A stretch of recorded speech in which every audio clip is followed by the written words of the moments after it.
Welcome out to another edition of the Trading Justice Podcast. This is Mark Justice, joined with my brother Matt, Justice Brothers from Tackle Trading.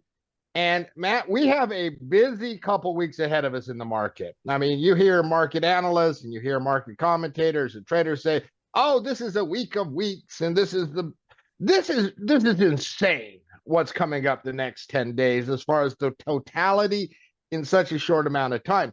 We're going to play a little game at the end of the podcast, or maybe a big game, depending on how the debate goes, where I rank 10 events in the next 2 weeks in order, and Matt gives his opinion on why I'm right, wrong, and we discuss these big events coming up.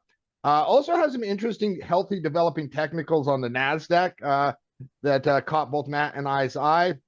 Some stocks in the news. We have some news out of the Middle East that we'll discuss in our global markets section. But Matt, excited for the podcast today. How you doing, Mark? Doing good. Excited to be here as well, and excited to get your list of the top 10. I have no clue what your top 10 is, and but I do know there's probably more than 10 events next week that have the ability to. I had to lump some things together, like to create a You list kind of have to, because I mean, when you're talking about 168 S&P 500 companies reporting earnings, labor market week with PCE report. You're right in front of a extremely important election that's on the minds of absolutely everybody, including market participants. It's going to be one of those situations, no doubt about that, where there's a lot of hot and heavy information coming into the market that has the ability to really what we call a catalyst, right? To create a catalyst event to spark more buying or more selling. And when we say the word catalyst as traders, we're oftentimes talking about the juice necessary to break out of resistance levels, right? Like, what can provide that spark. Juice?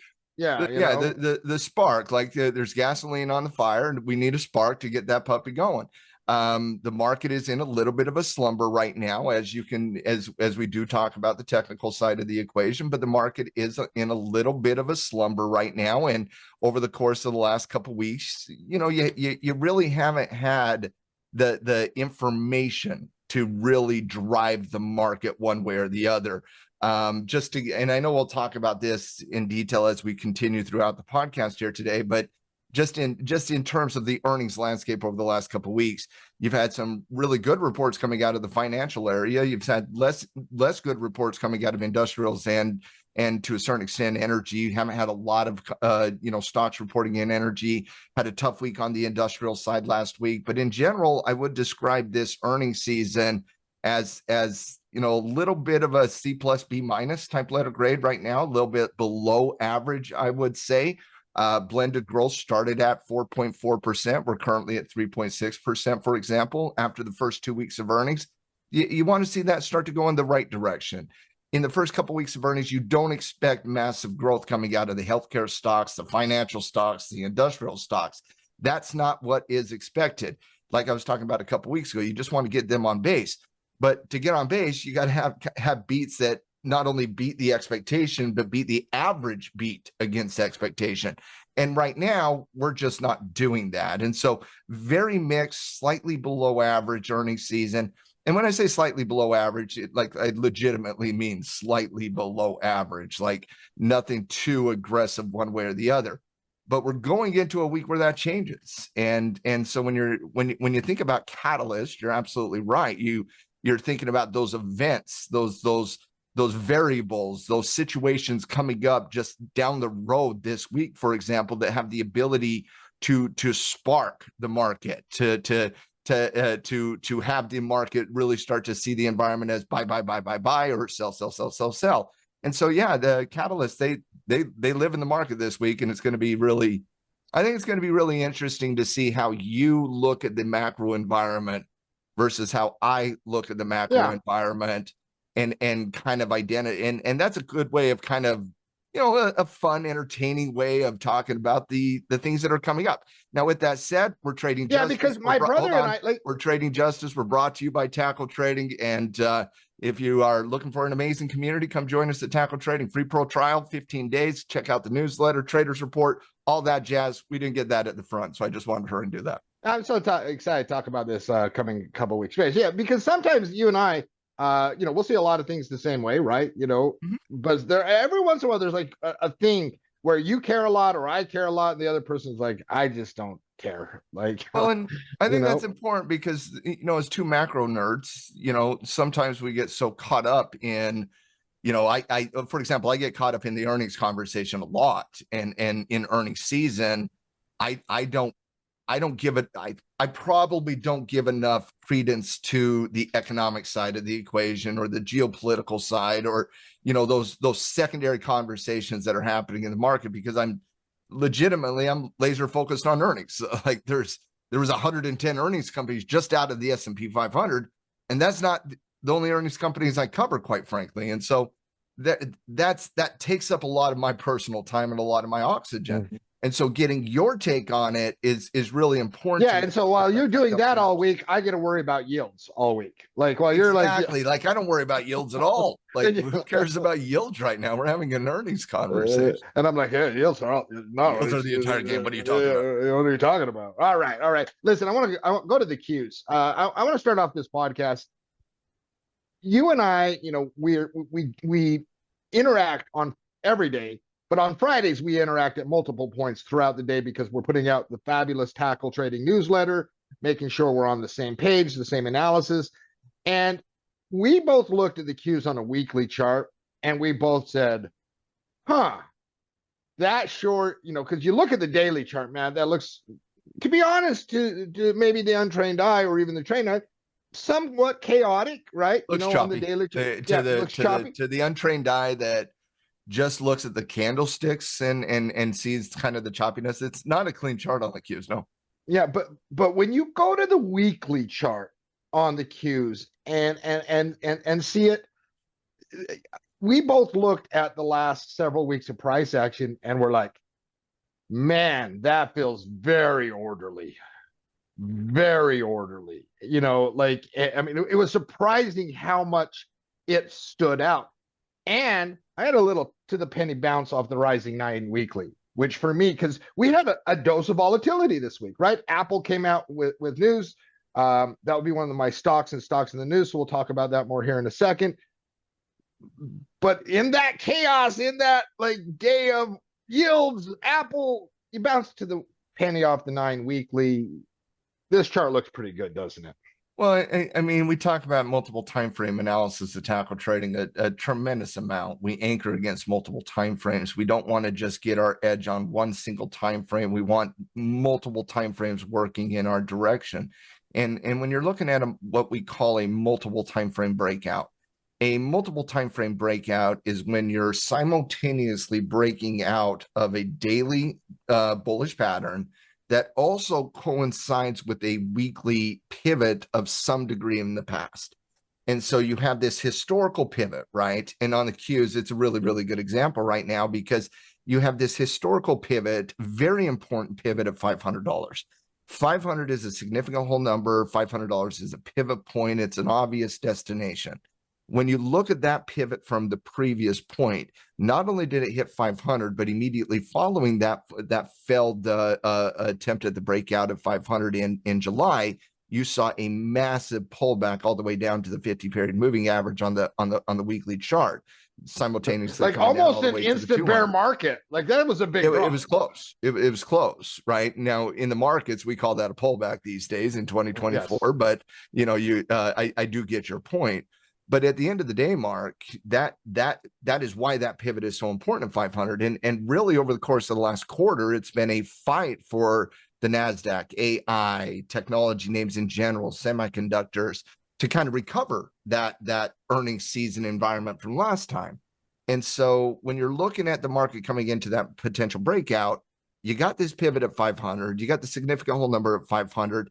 And if you simultaneously break out of a consolidation, give it a high base type feel, but I'll just say a consolidation type thing at the top end of this daily chart. If you break out of that level, you're simultaneously breaking out of a daily resistance level that simultaneously breaks out of a weekly level. And these are really, really important resistance levels because they're not easy to break. Breaking resistance is not another day that ends in Y. You need to have some degree of catalyst. And that's why this week is so bloody important, because there are a tremendous amount of catalysts out there, but you also have the NASDAQ setting up in a really good multiple time frame situation that if A, you break out on these on positive catalysts this week, then B, you should see a leg, not just a little bit of a 3-4 day rally, but you should see some degree of leg. And so I just think this is a really important thing. And then, you know, in the newsletter this weekend that we do for our pro members at Tackle Trading, and I just want to show you the newsletter if you guys have not had a chance to review the newsletter, if you're not a pro member, and definitely if you are a pro member, definitely read the newsletter. But in our newsletter, Mark, we have 3 videos that equate to about 40 minutes of analysis in terms of exactly the technical conditions on the sectors, the technical conditions on the actual market itself. And so there's videos to help our community understand the actual technical levels, not just like we talk about from a macro perspective in the podcast, but those nitty gritty numbers that we need to anchor against. And so you got that technical update. And then down after that, we do an earnings update in the obviously in the newsletter every single week. We'll talk about earnings a little bit. I do quick hits both on the best bullish earnings earnings over the last week, the worst earnings over the last week as well. Talk about the next week and what to expect for the next week. We do a sector rankings video. Then we do all of our sector rankings so that you know which sectors are the best and showing momentum versus which sectors are starting to look a little bit bad and giving up a little bit of that momentum. And then we do an economic update. I mean, it's an extremely detailed newsletter.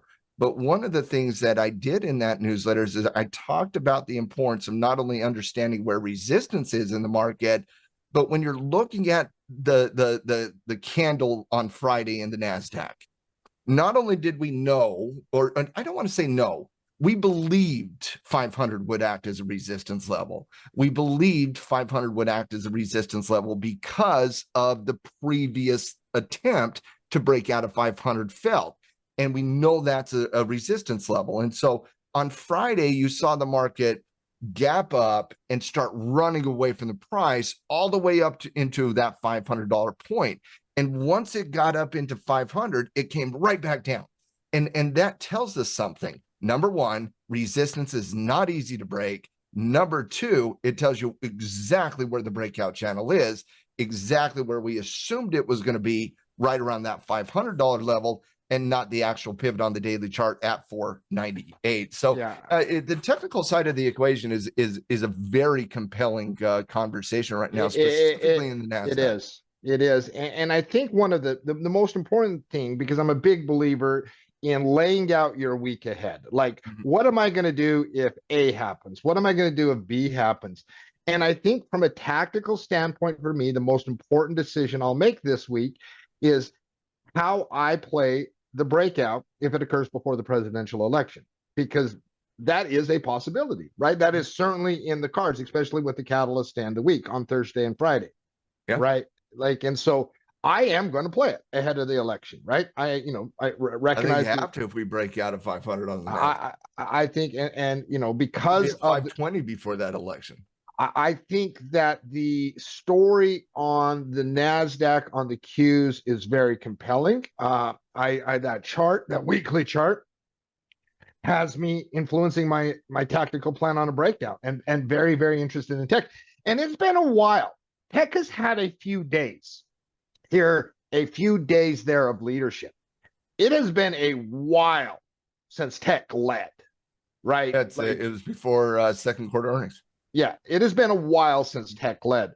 I think this could be the moment where tech leads. I think, and it's slowly but surely just started to try to creep up into that conversation, right? Tech's not the highest rated sector for us to tackle. Trading hasn't been the highest rated sector for us to tackle for a long time. But I'll tell you, it's been a creep back up into that relevancy. And now you're talking about, and it doesn't mean there wasn't some really, really, really good opportunities along the way. I mean, we are talking about a market that once it found the 50-period moving average and went back up in a fairly decent trend back up into that 500 level. But when you are looking at the index, I just think the Qs has to stand out this week. Yeah, let's fire through the other indices before we get to global markets and on that. Yeah, when you're looking at the actual market itself, the S&P 500, we did see a tick up in volatility this week due to that Apple news that we're going to talk about here in just one second. But outside of that, just a slight increasing in volatility, a little bit of chop to finish the market. But again, you're going into a really, really important week. And so I think it's understandable that the market was a little bit shaky, a little bit choppy over the last few trading sessions, given the fact that you had some negative news come out on Apple on Wednesday. And then it was a recovering conversation, because you look in the market and you're like, yeah, a little bit of volatility, a little choppy market. It could have got ugly on Wednesday. It could have. And it didn't. And rightly so, it didn't, because that news was not that big of a deal for the actual market itself. It just so happened to come out that Apple, and it wasn't even news released by Apple. It was news released by an analyst that covers Apple in China, and specifically iPhone deliveries, which they were expecting a contraction on iPhone deliveries. That news came out on Wednesday morning, sent a little bit of volatility shock in the market. And Mark, there was a 3-hour stretch where it was hard to figure out what exactly the news that was driving everything. And when you're in those moments, it's a little bit first ask questions later for the market when you do not understand necessarily what the news that is driving the market. So it was a really good recovery on Wednesday, good hammer candle on Thursday, a lot of chop volatility on Friday. But once again, I think this is understandable given the fact that we are going into next week. And you got to be a little bit conservative, I think, coming into this week, and really not aggressive in the week, in my estimation, because it's going to be important data throughout the week. I think by the end of this week, Mark, if we're breaking out of the SPY contract at 585, 586, if we're breaking out of the Qs at 500, regardless of the analysis, you got exactly what you were asking. I think you have to break out of the Qs to break out of the S&P. That's my take heading. That's why I said Qs and S&P and not IWM. So yeah, no, and let's go look at small caps. Let's go look at RSP. Well, when you're looking at RSP, and again, I'm going to shift from RSP because I don't really see that as a massive part of the conversation any longer, especially as the diamonds and IWM are kind of tracking one another a little bit. The one thing I'll say on the diamonds here, which tracks the Dow Jones, is that it was a tough week for industrials, specifically for industrials. Industrials gave up the 9 this week after a beautiful high base, gave up the 20 this week as well. When you give up those shorter duration moving averages, they're going to start acting as short-term resistance, and that's not going to change until you get a catalyst. And so you're looking at a little bit of a deeper pullback here, and the deeper you go, you can look at it from an industrial perspective or the diamonds, the Dow Jones itself. The deeper the retracement you go, the more you're going to have to see before you get more confident on the bull side of the equation. And once you give up the 9, once you give up the 20, you're no longer looking for what I call a pivot formation in the market. You're looking for a little bit of consolidation to really dust off that or to eliminate that volatility we're seeing in the industrials. And so you did have a couple negative earnings this week out of industrial. That's really what drove the market on Tuesday. Really hadn't recovered since. And this is an important conversation, Mark, because industrials have been one of those areas that led. Industrials was one of those areas that has had a really good trend, but now you have slowing momentum and trend. What I would describe as a little bit of a negativity on the theme for industrials right now. I get it that we're having a positive economic conversation based on reports, but we're also having a positive economic conversation with yields going up as well. And that's obviously having an impact on very sensitive areas of the market that are sensitive to that. And we have pointed out numerous times over the last year and a half, yield conversations, this is not the first time. We had a really nasty yield conversation last year. Technology overperforms in that environment as a general rule. Cap safety, the large cap safety, because and it's very easy to understand the borrowing costs are not, Apple doesn't have to borrow from a bank. Yes, these are nation states, right? These are other banks borrow from Apple, guys. They don't need to borrow from the bank. So, and so having yields come in, and we're going to talk about this a little bit more in my top 10 a little bit later on. It's impacting these charts this week, right? I think a combination of mediocre earnings, right? C's might get degrees, but C's at the top of trends. They get smoked. And so, a combination of mediocre earnings and a yield conversation, right? Is why the tech chart looks, oh, that's interesting. And industrial's like, oh, let me give it a moment. Give it a Yeah. moment. All right. So let's shift gears into global markets real quick before we get into stocks and the news.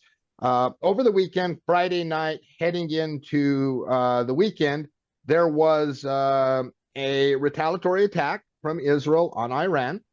That attack is concluded. There were 3 waves to the attack. Matt, and this feels like a different version of what we experienced earlier in the year. Israel telegraphs their attack. Iran immediately downplays it. Because state media out of Iran is mocking it, calling it a nothing burger. And whatever. What we understand right now, it was kind of a nothing burger. And so this feels like, if I remember, I'm not as familiar with you on this news story, but I am familiar with obviously Israel last night retaliating. From what I heard last night, and maybe this has changed, but there hasn't been that much damage, and I haven't heard of any reported deaths. And that is so basically, this is how it played out earlier this year, right? Worries, tension. Market actually sold off on that, didn't sell off this time on those worries, and then regrouped and came. But it feels like this story is quickly. This was in my top 10 originally. It is not, as far as things that could play out, because it feels like this is playing out rather quickly, Matt, rather quickly. Is that your general take on it? Well, let's see what Iran responds. I mean, if it's anything like April of this year, this was just a lot of show and a lot of nothing else.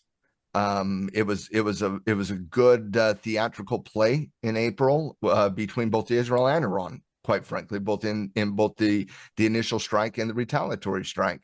Both of them were military targets, and I don't want to say it's a nothing burger because these are extremely important subjects, and I don't want to make light of it. My point is there's a vast difference between what Israel did in April, what Israel did last night, versus if they would have hit oil refineries, oil drillers, if they would have hit the ports, if they would have hit the nuke sites. Out of the 3 options Israel had to respond to the 200 ballistic missiles that were launched just a few weeks ago, it was 1, hit the nuke sites. That was a big debate whether or not they were going to hit the nuke sites. At the end of the day, they can't take out the nuke sites, Mark. They can. What they can do is they can stall research. They can delay research, but you can't take out all of Iranian's research facilities. Does that make sense? Yeah, that's extremely difficult to do. And even if you delay it, it's not going to stop the fact that Iran is going to get a nuke at some point. And so if you want to take out the nuke sites, you got to do it a little bit. Quite frankly, America probably needs to be involved in that retaliatory strike, and that was not going to happen. Were they going to hit the oil fields? And that's obviously hitting their economic their economic side of the equation as well. It does seem like the Biden administration kind of convinced them a little bit. There's some strife there right now, but it seems like the Biden administration convinced them that would do no good for anybody in a situation with oil. And so it does look like Israel chose military strikes, which if you're looking at Israel, tit for tat type situation, listen, hitting Tehran is going to be, and they did hit Tehran.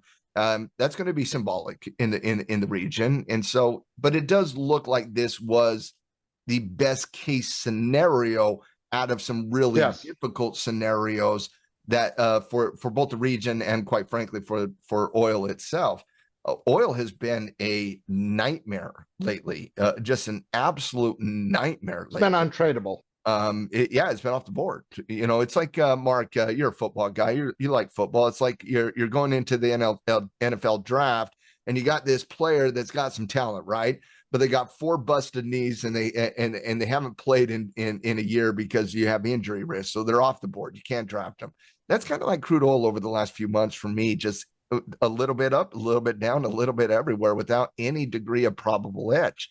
And so unless you have a probable edge and unless you can see things very clearly in the market, don't get me wrong, there's always variables in the market, especially when you're talking global markets. But at the end of the day, that had been one of those variables in place. that nobody knew exactly what Israel was going to do. And ever since, we don't know exactly how crude's going to respond until tomorrow's futures open, but I would say this is an alleviation event. At least for me, it was. And at the end of the day, if that's what it is, an alleviation event, then you need to see the reduction of volatility here. And so we'll wait and see on that, but we should see volatility decline due to the retaliatory strike by Israel. And if you kind of understand how that worked in April, you really kind of started to see that start to slow down then as well. And so I do take it positive, Mark. And anything that is, I think it takes the Middle East. In my estimation, anything that is de-escalatory is a positive step. I think this takes it out of the market story category, right? Yeah. Still an important story, Middle East, but it's no longer a market story unless you see something else. It's a market story if Israel hits oil fields. I'm not sure it's a market story if they hit nuclear sites. I'm not sure if it's even that's kind of the most aggressive of the bunch. It doesn't have an economic impact, right? It has a fear impact, but it doesn't have an economic impact. If you hit the oil, it's an economic impact that has to be priced into the markets around the world. Even though, Iranian exports, I don't think equate to a massive percentage of the global output of oil, it's still going to be a very, very important situation. And so it's good to see some de-escalatory situations, but, at the end of the day, it's good to have it kind of get in the rearview mirror, at least for right now. Yep, absolutely. Let's go over to the dollar. I wanted to go to gold, but let's go to the dollar real quick. This is a story. We'll talk about this more here in a few minutes in the laying out the economic events. But, markets have a tendency of ignoring charts like these macro charts until they get to a point where they're like, and it's almost like the market right now is having a moment. I want to ignore this chart, but should I? Like it's like collectively the market is having that moment. The market, you've had a little bit of grace in ignoring this chart recently because gold's held up, silver's held up, the market's held up. I think it feels like the market's having a moment. It's like I don't want to pay attention. Weeks of the V-shaped recovery, it was coming from such a low point, and we were embracing the yield, the rate cut conversation as market participants. It really didn't become something to the market until the last week or so. And in the last week, I have started to see it impact the market a little bit more. For example, big up on Wednesday, you had a big down on Wednesday. That makes some sense to me, both on commodity side of the equation and the market itself. And so, yeah, I do think it's a little bit more important, Mark. And I kind of feel like these things get kind of correlated again.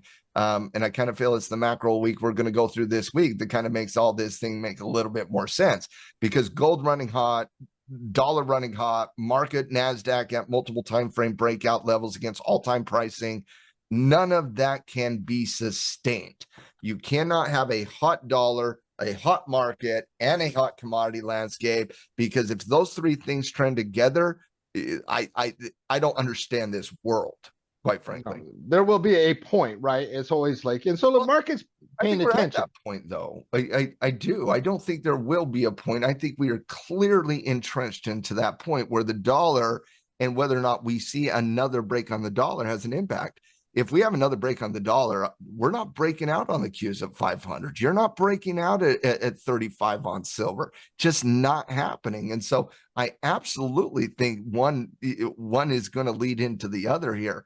It has discounted over the last 3 weeks. I'm on a little bit of a cliff saying that, but I do think, at least for me, I have started to see, specifically in the last 3 days, dollar, gold, commodities market behave a little bit more traditionally when it comes to dollar analysis. Yeah, and let's go fire through the rest of the commodity charts. Healthy situation. I love silver from a cash flow standpoint. I know you still feel like it has a lot of directional ump. Basically, it's two different styles of traders saying we both like. Like, Yeah, I mean, when the delta and the theta trader agree simultaneously on something, you got a good, you probably know you got a good momentum condition more than anything, and it's pretty volatile. I mean, if you're trading silver right now, you know exactly what you're messing with here. This is not for unless you're trading um, silver for the first time, you would be shocked if it wasn't volatile. Like, like it's I just expect silver. volatility this week. It's silver. Absolutely. If there's one thing, the only thing I will be surprised of this week is, and quite frankly, I see it kind of like the election. The only thing I will be surprised this week is if we doji. That's it. Like I will not be surprised big up. I will not be surprised big down. I wouldn't be surprised volatility just up down doesn't give us a good read. I will be surprised if we just flatline doji next week. Like there's too much out there to do that. Mm-hmm. Yeah, absolutely. And then Bitcoin, just I write the section The global on market global markets. I just in the last couple of weeks have just had such a hard time finding like inspiring words for the Bitcoin chart, right? It's like whenever you look at anything, because it's not like I have bad things to say. It's just I don't have inspiring things to say, and it probably has to do with the left of the chart resistance levels. There's a lot of chop to the left of the They chart. just it's like, all right, just I made a statement on Tuesday. We were breaking down the Bitcoin chart on Tuesday, and we were in a conversation. We were looking at a little bit of a hammer candle on Tuesday, and there was a little bit of a conversation of, oh, is this an opportunity? And I just, yeah, any day can be an opportunity, but you got to see it from a probability perspective and a reward to risk ratio perspective. And I just don't think you have either one of those at this point. Yeah, and then copper has an interesting developing situation. One that cash flow ready for me already. Just need and I said in the newsletter, is it too much to ask another week of consolidation, or are you just being greedy at this point?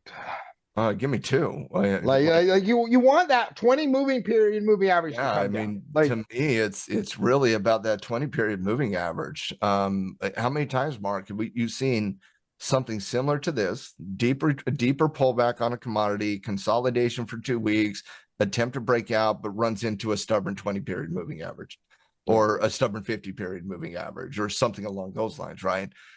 You got the 50 at 444, you got the overhead resistance level at 44. So you're talking about 4 cents basically. Now that 20 period moving average over the course of this week, Mark, if you consolidate another week, that 20 period moving average is going to come down pretty aggressively, because it's going to take away some of these bigger upward movements in price we had over here. And so I wouldn't be surprised if we consolidate for one more week. And again, I do think that's an ask because there's a lot of catalyst out there, but I do think if we consolidate for a week here in copper itself, like we have for the last 2 weeks, that 20 is going to be beautiful against that breakout channel. all right, let's get to stocks in the news. Let's fire through these so we can then get to our game.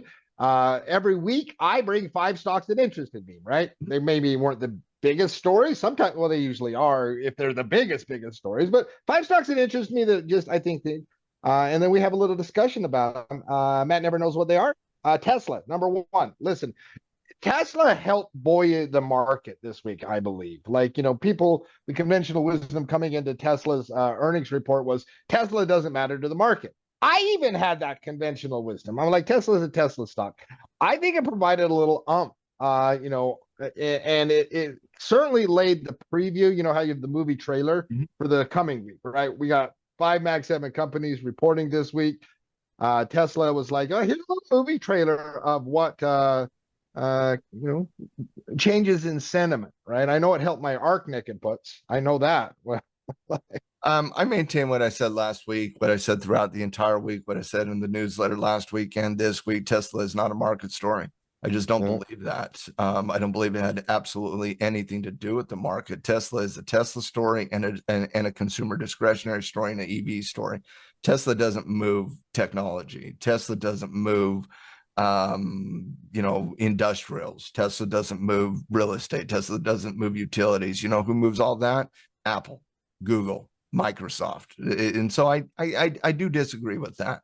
I've long held the belief that Tesla is not one of those it's the one Mag 7 component that does not have the macro impact of the other Mag 7 components. If you list out all the Mag 7 components, you would rank Tesla as number 7, and then you would go to the S&P 500 and find 30 other stocks that are more important to the market than Tesla is. Yeah, and the only pushback I would have on this is that I'd rank it 7 as far as market importance. I would not rank it number 7 on retail trading importance. Well, I think, from what perspective? Because like retail traders didn't make any more money in the NASDAQ this week because of what Tesla did. But I think it's the type of thing that can ignite animal spirits, right? It feels like it's been a while since you give a lot more credit to the retail side in terms of their ability to price action. The retail side does not have one single iota ability of moving Tesla's price action. It's $1 trillion company here. Let's be real on that. It's $1 trillion company. If you added up all retail trades in simultaneously, you added up all the retail traders, they didn't have 1% against what the institutions were doing on Thursday and Friday. And so I just disagree with that. I just don't see it like that. But Tesla doesn't need to be that. And that's my point. I don't know why people are trying to make Tesla bigger than it is. Tesla is extremely important to consumer discretionary. Extremely important to consumer discretionary. Outside of consumer discretionary, I'm not sure Tesla had an impact on any sector in the market outside of consumer discretionary this week.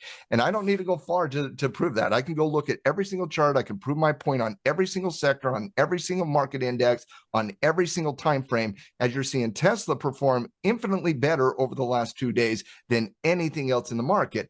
If Tesla had that sizable impact, you would have saw it break out in the market, since Tesla's up like 20% on the week. It just wasn't that. But when you come over to discretionary, and you can see that impact on discretionary. It went from a breakdown to a breakout. That rapid ascent to going from a breakdown, that is the Tesla impact. And so my point is, and I hope people don't take it negative of what I'm saying about Tesla. I just don't think we should make it more than it is. It's Tesla. It's not NVIDIA. It's not Google. It's not Apple. It's not Microsoft. And that's not a bad thing, because by doing that, I think we discount some of the important analysis that should have came from Tesla's earnings report, that they had a very good earnings report. And I'm not talking about the slight beat on EPS or the slight beat on revenue. I'm not talking about that. I'm talking about them breaking out their battery storage segment, which is now a growth segment for Tesla, for the investor class, the traders class, retail, Wall Street, to start looking at certain growth aspects out of Tesla. Whereas, before this, it was really just a matter of, how many cars did they deliver? What was their profit margin? Those types of conversations. Now, legitimately, every single quarter, we're going to be breaking down the growth rate of the battery storage, which is a 52% growth right now. And so my point is, let's not try to make Tesla something that it's not, when the things that they're doing is just good, is more than good enough for us just to look at Tesla. I thought they had an excellent earnings report. I understand the gap and the run away from that earnings report, but the best thing about that earnings report was the secondary news coming out of Tesla, out of the battery storage unit, 52% growth year over year. And again, Mark, I'm doing these off the top of my head, so I apologize. The Cybertruck was their third most popular vehicle sold now, with 16,000 units delivered. You also had Elon talk glowingly about the future. Every car manufactured out of Tesla is now going to be autonomous ready when they leave the manufacturing. FSD is getting really close to automation. There is a lot of good things coming out of Tesla in the last week. And obviously the Tesla fans came out and were celebrating it. But the Tesla fans don't create a gap and a run away from the gap, and they certainly don't break out of a multiple time frame. That's Wall Street. That's institutions. That's who drove Tesla this week. Okay. Well, we'll have a continue. We're running out of time here in this podcast. I have an opinion on Tesla, Mike. Really? I didn't know. Well, do you have an opinion on quarter pounders? Only with E. coli. Like, listen, that E. coli outbreak in McDonald's, second stock I have. Elon and Tesla, they get a A- for what they did this week. They did. Well, They had a listen, really good week. In my opinion. it's nice. It was nice. What is not nice is the seriousness of the E. coli outbreak that has produced at least one fatality. Numerous sicknesses has spread throughout several Western states. What story started as an isolated is now is like a million quarter pounders were impacted by this. You saw the initial gap down. Classic. Well, let's rally a little bit and then let's give it all back on Friday. You and I both said this week. There is no story that a restaurant stock is more important than when you have sickness coming from the restaurant. It dwarfs earnings. It Remember dwarfs CMG CEOs. and E. coli just about what 10 years ago? Yeah, it's one of those things, and so tough look on the chart. Obviously, a stay away from a trading standpoint. But boy, if you own McDonald's, because that's in a lot of people's portfolios, right? That's one of those things like buy a put, like because that's the problem is now buying a put here is extremely expensive for McDonald's. Not only do you have the additional volatility of last week, but you have earnings coming up this week, and volatility is already high. And so it's a collar situation if you own, in my estimation. The only way to offset that would be to sell a call option, Good call out. some of that cash flow, collar the earnings. And so if you're an investor in McDonald's, first and foremost, I'm not an investor in McDonald's. If I was an investor in McDonald's, the E. coli situation would make me want to rotate. Personally, what about you? Oh, it's just like, listen, I lived through CMG, right? I owned assets in CMG back. What was this? I was shorting CMG. And so this is one of those, it's one of those things that is a big deal, right? If we didn't have earnings next week, I'd be talking about a short underneath 290 here. Because we've already seen lower mid-income restaurant stocks and retail stores be impacted by the strain of inflation over the last couple of years, right? I mean, the CEOs talk about this. This is the type of story where it's like, maybe I'm not going to eat at McDonald's, right? You can see it impact sales. It's a legitimate story. So you got three more stocks, and then we got another segment. I know you got a hard out. We got to hustle. I do. I got to go rest some football games today. Give me GE. I'm just nothing specific on GE. I'm just really interested how some of the leading industrial candidates perform moving forward. Right? We saw some negative price action this week. GE has been a industrial darling. Just curious to see how these stocks that have been winners. They take a little hit. How do they perform from here? Give me GM on the other side of the equation. GM, mid-tier breakout. Real quick on GE, though, I'll just give you a rapid-fire comment here. That was an earnings this week. And so and this is what we saw in the industrials. This was a really big week in industrials. And when you're looking at GE, when you're looking at a lot of the aerospace companies specifically, they all kind of gapped down. GE is an aerospace company. Remember, they broke off. They spread off. Right. Segments. This is their aerospace side of it. Aerospace had a tough week. And that's really what brought down the industrial space. And so we need to see that buck the change. We haven't seen it so far, but their actual earnings numbers out of GE were not bad. In fact, the numbers out of every aerospace company was slight beats across the board. They were not bad.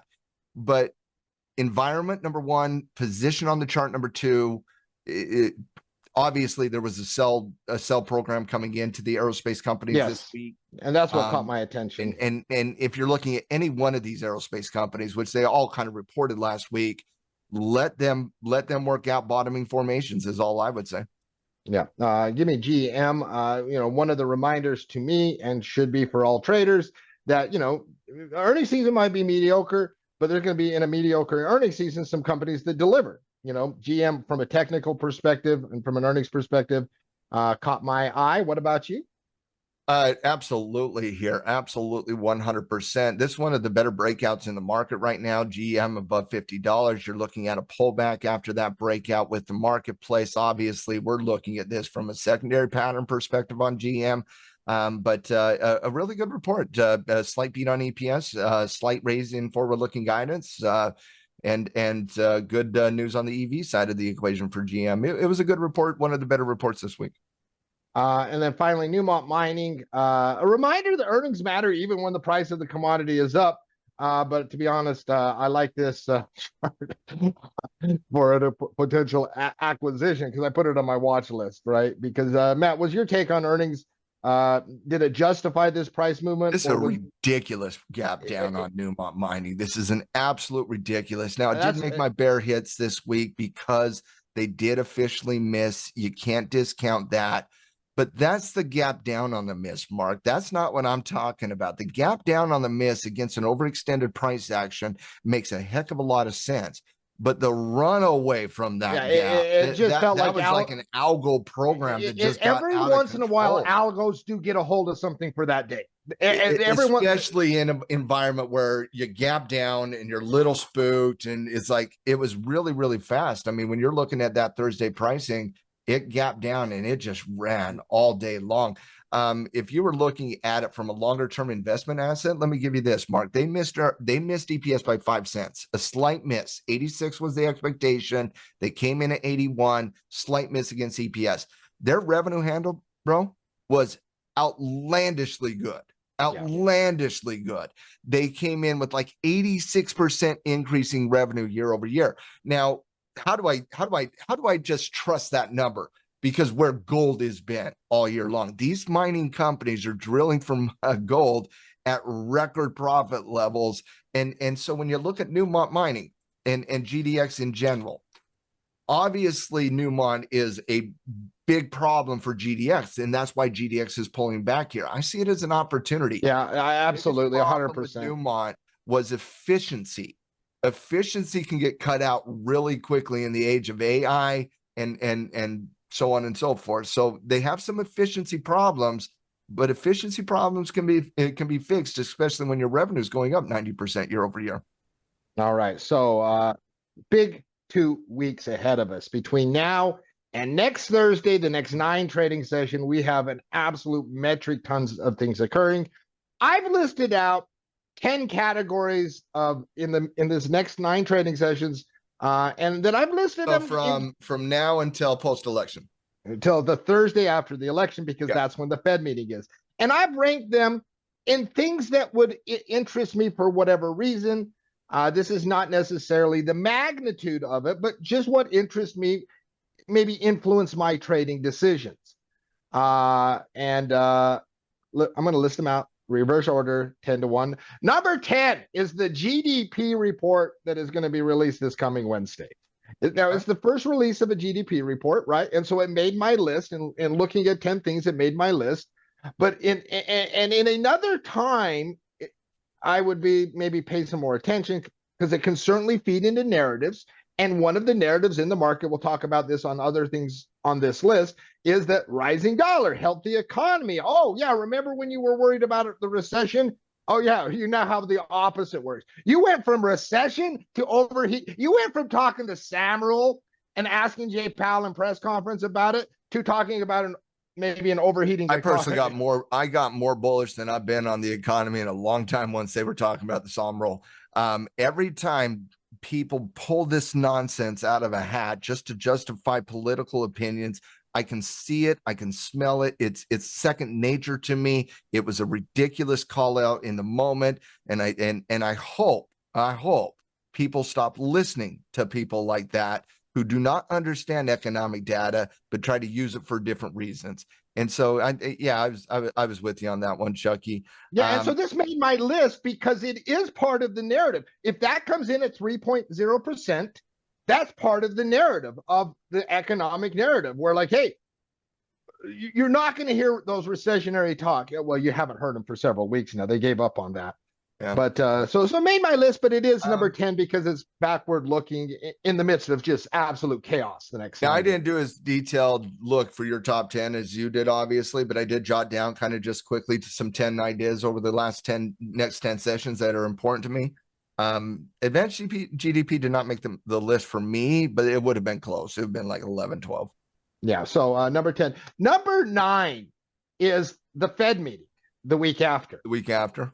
Now, one might say it's a Fed meeting. How could there be 8 things that are more important than the Fed? Right? And the Fed has moved their meeting 2 days after the presidential election. Right? So we're going to have a presidential election. We'll talk about that more here in a second. Obviously, that made my list. And then 2 days after, the Fed is going to have their meeting. Now, right now, FOMC rate odds are at about 97% that we get a 25 basis cut. Right? So we're going to get about a 25 basis point cut. That's pretty much locked in at this point. Like nobody's even really discussing it. It'll be shocking, literally shocking. What is the actual percent there? 95%. So pretty freaking high, pretty freaking high. Now, there's going to be a lot of economic data that influences the Fed thought process, right? Are they going to say something radical? I don't think so. Right, which is why I have it number 9. I think you have a 25 basis point cut. They ain't going to want to say anything of any substance, of any consequence in any capacity 2 days after an election, of which will most likely be contested by either side of the aisle. Yeah, and so it's a Fed meeting, right? They're not jumping into that conversation. Then no. It's pretty low on my list. You understand? Do you agree with the logic? Obviously, the Fed's always going to be important, but I don't see there's a lot of debate over this one, honestly. Obviously, the yields have been an ongoing conversation, but I got them listed at 7 when I jotted down my list just off the top of my head. So obviously they're important, but they're not top of mind going into next week. No. Yeah. Number 8 for me is the core PCE price index on the thing. Now, inflationary data, because we're starting to have a yield conversation, the 10-year jumped from 3.6 to 4.2 in a really big hurry. Now, there's lots of reasons why it's moved up: stronger economic data, reduced interest rate expectations, some election dynamics in case we have a red sweep, right? There's some things pressuring. One thing that is missing from that narrative, and it's very important, is inflation, right? Like the worries that inflation, the shift in trend is shifting the other way.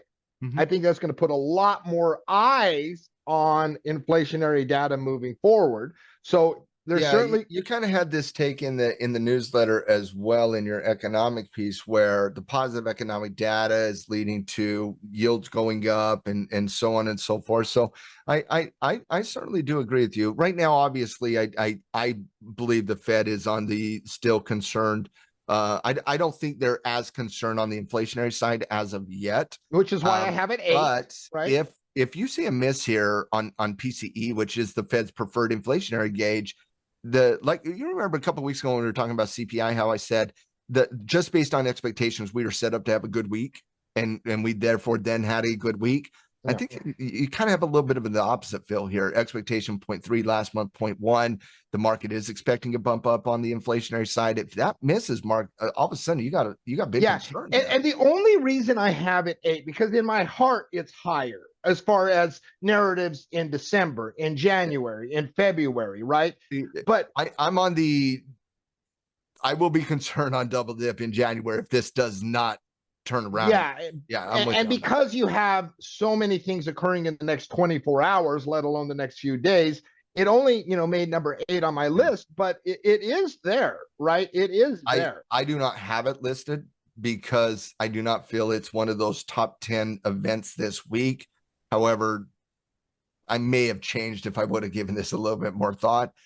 Very important, but I still think inflation is a secondary conversation for the market right now. It's a little bit more top of mind for people like you and I, but at the end of the day, the Fed has not signaled that they're going to change course based on what their readings of the inflationary side are. I've held the belief that the Fed has declared victory on inflation, or they would never have embraced a cutting cycle in the first place. And so I'm with you on that. No disagreement. I just don't have them on my list personally going into a very important next week. I guarantee my brother does not have this one on my list because he's a left brain nerd. I have number 7, an October surprise, the complete unknown, right? This is an crazy 2 weeks of things that are occurring. What if there is a wild card in there? I think the market is carefully preparing for the expected things occurring, right? I mean, we're not the only ones to know this is an insane 10 days, right? They got Apple earnings, we got unemployment, we know the narratives, the yields.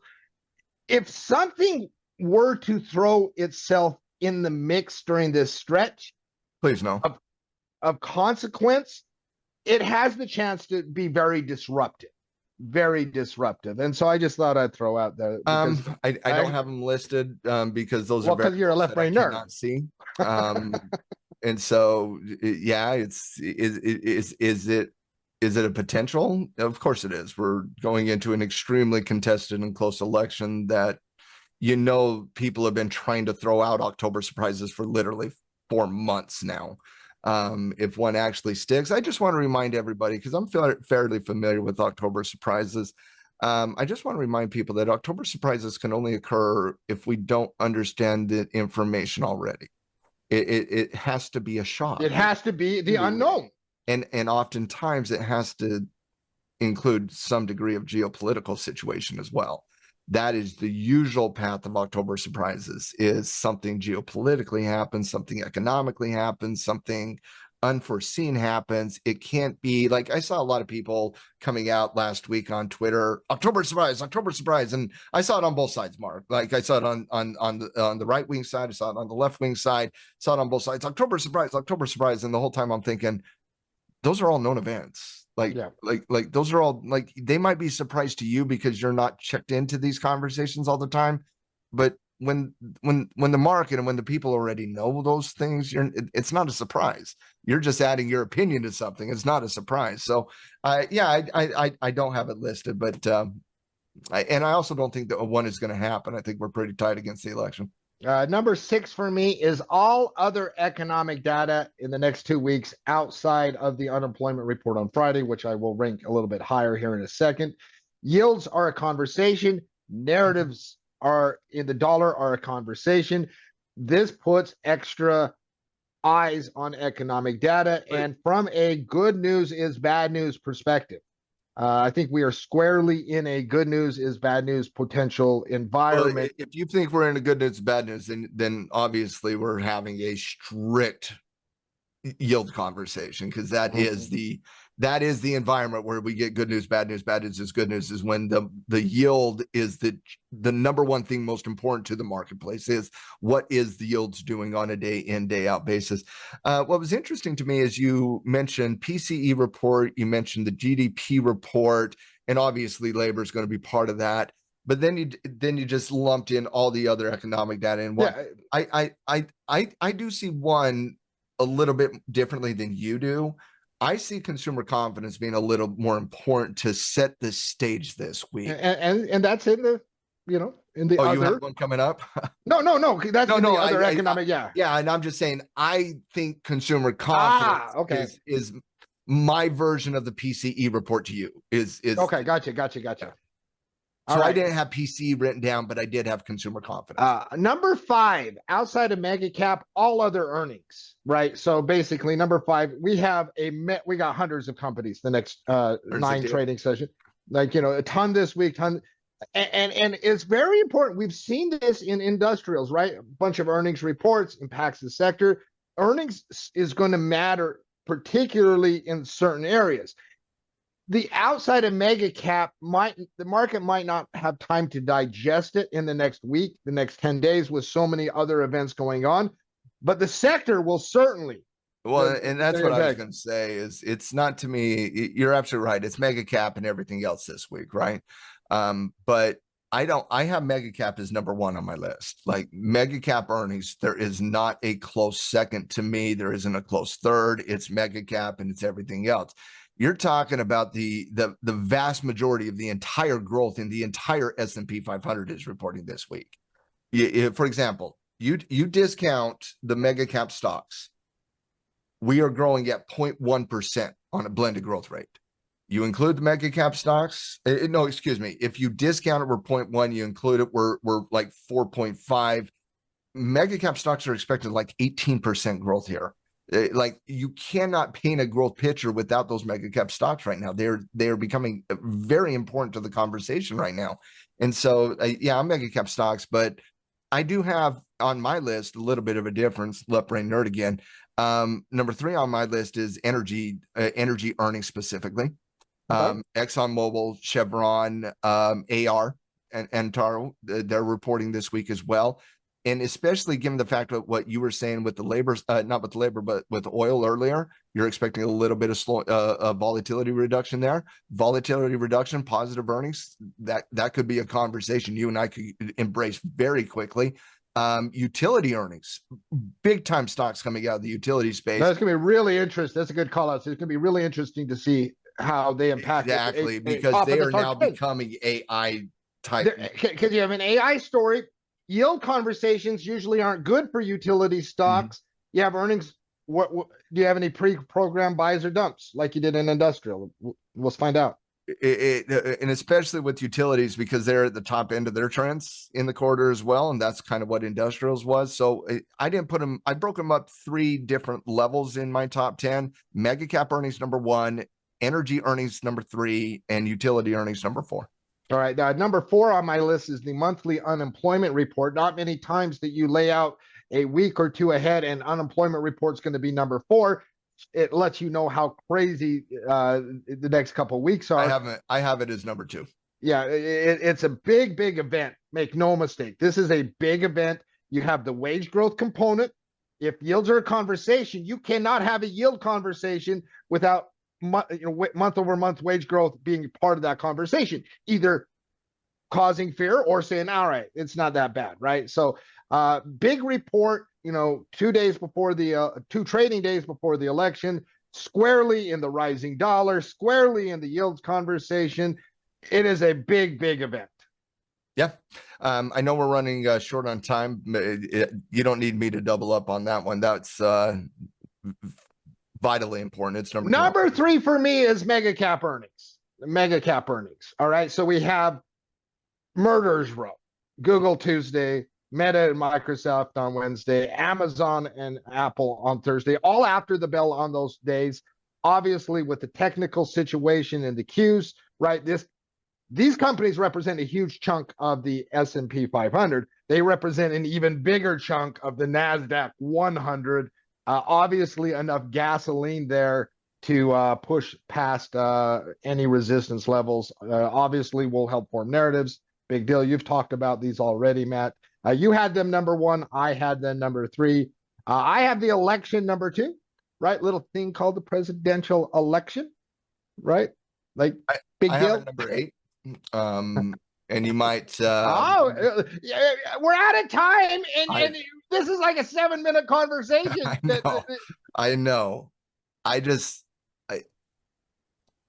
To me, like, obviously the market's going to be sensitive around the election. The market's always sensitive around the election.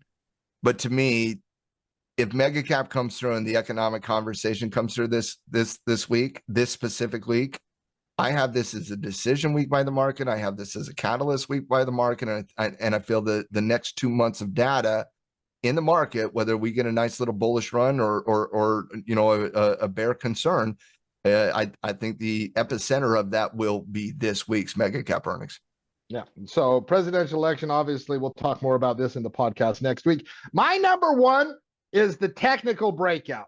This is the most important thing to me. It's an event, right? It's not on the calendar. You don't know what day. It can occur at different times where you're like, but I want to wait for the unemployment report. I want to wait for the election. I want to wait for the Fed. I want to wait for X.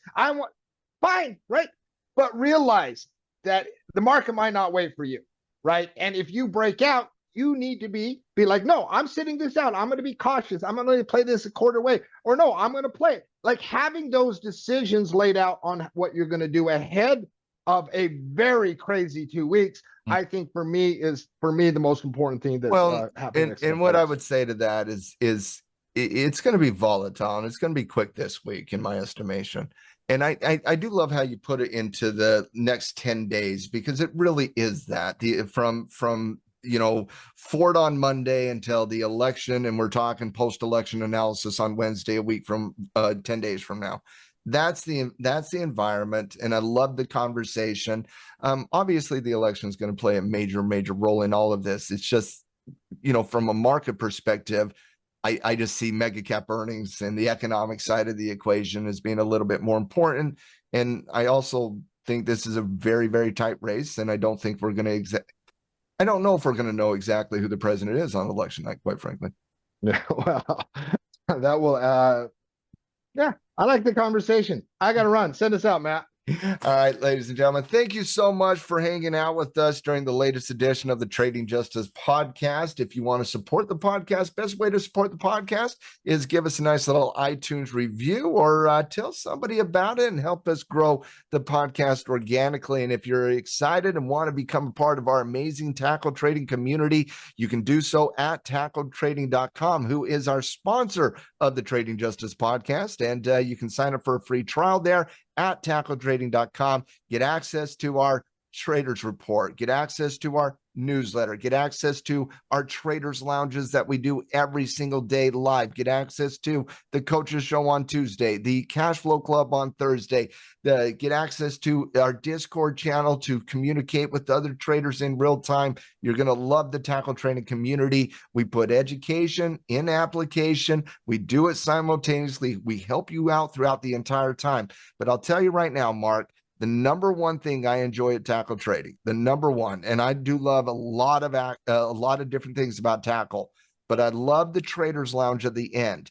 At the end of the Traders Lounge, every day we spend 30 minutes just answering our community's questions. You have a trade idea, you want us to break it down, we're there for you. You have a cash flow concern where you need to talk about trade management, we talk about that with you. You have a question on education to application, you name it, we answered that. And so it's a beautiful moment during the Traders Lounge. We call it team time. That's what you get when you're with Tackle Trading, not just the premier education in the business, not just the premier community in the business. You get the greatest customer service hand-holding of any trading community out there in the marketplace. So come give Tackle Trading a try. You can get a free 15-day free trial right at the website tackletrading.com.